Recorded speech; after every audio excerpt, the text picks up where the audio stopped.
Hey, what's up, everybody? This is Charles Sabanson, and welcome you guys to another episode of the DREAMERSPRO show, where we cover everything from sports, hot topics, classic debates, entertainment, and where we give you guys a fresh perspective on things and how we see them in.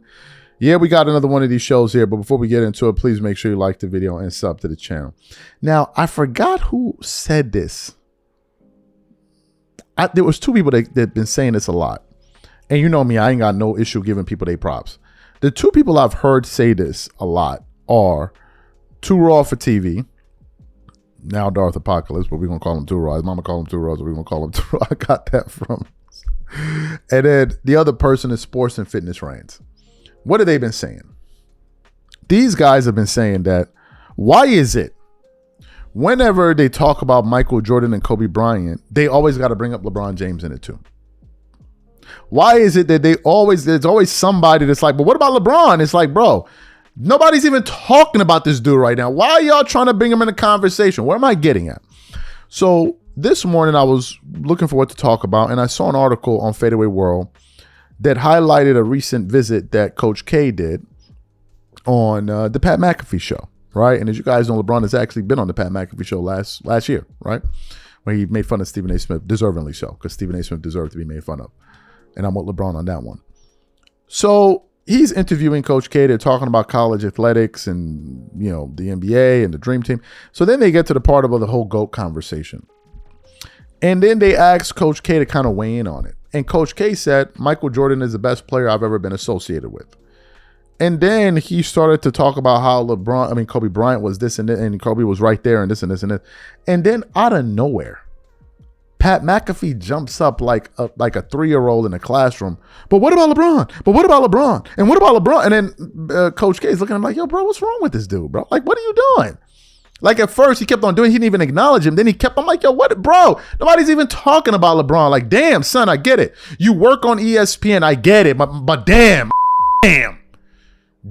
son, like, damn. So this is the clip that we want to get into. But before we even get into it, today's video is brought to our sponsor, Prize Picks. The playoff push is heating up. Tournament hoops are here, and there's no better time to make your picks on Prize Picks. Every bucket, every dime, every win means more when you're right. And here's what got me excited. Prize Picks now has team picks. So on top of all the player picks you already love, you can now pick game winners, spreads, and totals too. I've been using it and honestly have no idea why I waited so long. I made my first team pick on a basketball game the other night, and it made watching so much more fun. The best part, you can even pick who's going to cut down the nets in a few weeks or who's winning it all this summer. All right in the same Prize Picks app. And team picks are available in 35 states, including California, Texas, Georgia, and Washington. If you're right on your picks, you cash in. It's that simple. Download the Prize Picks app today and pick your first game winner, spread, or total as the playoffs rolls on. And get $50 in daily fantasy lineups when you play your first $5 lineup when you use code CLNS. That's code CLNS to get $50 in daily fantasy lineups when you play your first $5 lineup. Prize Picks, it's good to be right. So what we want to do now is I want to play this video for you guys. I want you guys to listen to what they had to say. And I'm going to come back and continue on the show. Take a listen to these guys here.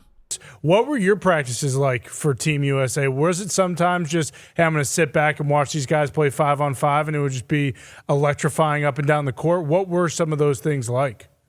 Yeah, well, I was actually had the honor of being an assistant on the Dream Team. Cool. So I was there for that game. And I did a really good thing. We only had one official, so one of the assistants were going to have to officiate.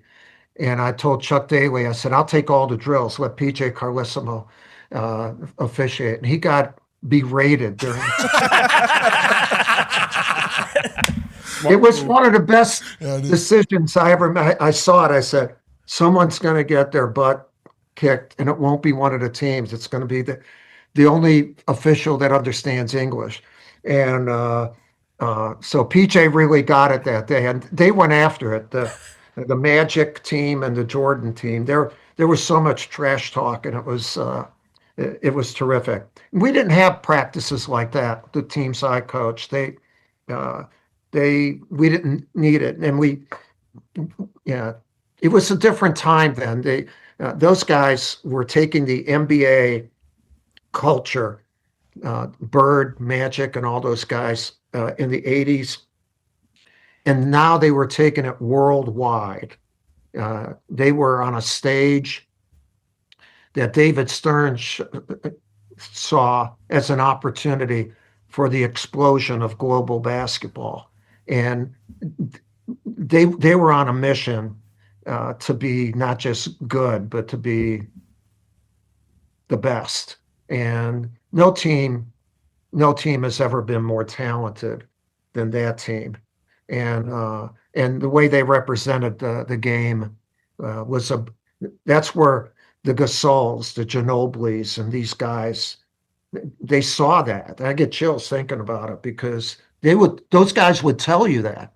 Once they saw that, I said, man, that's basketball at the highest level, and now we're doing it internationally. But that scrimmage was unbelievable. Yeah, I could imagine. And good call by you. I'll take the drill so I don't have to ref this thing and get chewed out. But also, when you talk about what that team's mission was and what Stern laid out, it worked. You talk about Ginobili and them, but now you talk about the international invasion into the NBA. I mean, it's certainly happening. It all has roots back to the Dream Team. And now they were the Beatles everywhere they went. It was rock star type. What they were doing on the court was obviously fantastic. I watched The Last Dance, and I grew up in Pittsburgh. I'd watch the Late Show late. I'd watch the Lakers late at night because they were a good show, but didn't really know as our water softener is going crazy right now up there. Okay. I didn't really, it's cold weather. We need to soften this thing up. I didn't really know basketball that well. Didn't follow basketball that much. Come from football town, the football town. So then I watched The Last Dance. That was basically me seeing Jordan and everybody for the first time without just watching highlights at the time. The state of basketball then, vastly different than the state of basketball now. The people that were playing basketball then, vastly different than the people playing basketball now. Whenever you hear people try to compare who's GOAT, what are your thoughts on that? And how many different iterations of basketball have happened, do you think, since you've had a front row seat to all of it? Yeah, quite a bit, because obviously the NBA, I work for the NBA now and for 3 years, and about 30% of the players are international. I think our last 6 MVPs are international. It's tough to say. People like to argue that because then they can drink and give crap to one another while they're doing it. But which is great for the sport. But the best player that I've ever been associated with is Jordan. And then there are a number of other people that he can allow into his room, okay, and a limited number of them, but it starts with I think with Michael. I will tell you one thing about international players now. That's been the biggest change. Why is that? Why is that Michael Jordan number one, you think? Is it because of his competitive? He's a killer. He's a killer, for Christ's sake. And he could do anything. He got bored and went to play baseball for a while, and then still came back. No, he and his attitude and work ethic. I love him, and I love. He's the ultimate competitor. Kobe was close in that. He's in that room. There's obviously Magic and Jabbar, and there are a number of them. But LeBron, Coach K. No, I'm not going to say one more. But let me tell you this thing about LeBron is not in the room. No, LeBron is in there. Okay. Jeez. He's not serving. He's not selling tickets outside. Okay. All right. I just wanted to know for my his career. LeBron and I are close, man. He helped us win. I love coaching LeBron. Yeah, I want to say this thing about college. Cool. So you heard it. Like, what are we doing? Like, what do we do? What was that? But what about LeBron? But what about bro? They didn't mention him. Is this like in your contract at ESPN? Twerk for LeBron when possible. Have a nice day. What is this? Do they give out bonuses at that network for twerking it up all over the table and pouring honey all over each other's asses and slapping each other as y'all run through the hallways hollering and screaming? Like, what are we doing here?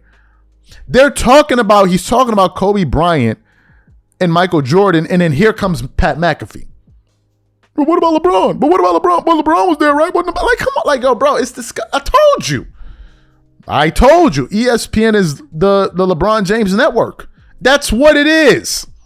That's why whenever you hear like a PK Subban or Michael Wilbon and these guys talk about Kobe, like all of a sudden it becomes major news. It's like, what? Who let him in here?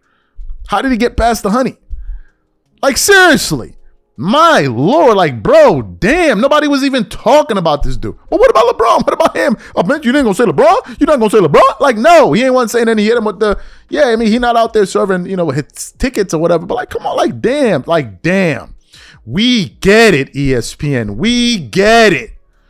Oh, my Lord, these people are annoying. These are my thoughts. Whatever you guys think, please leave your thoughts and comments in the comment section. We're going to catch you on the next show, man, and I'm out. Peace.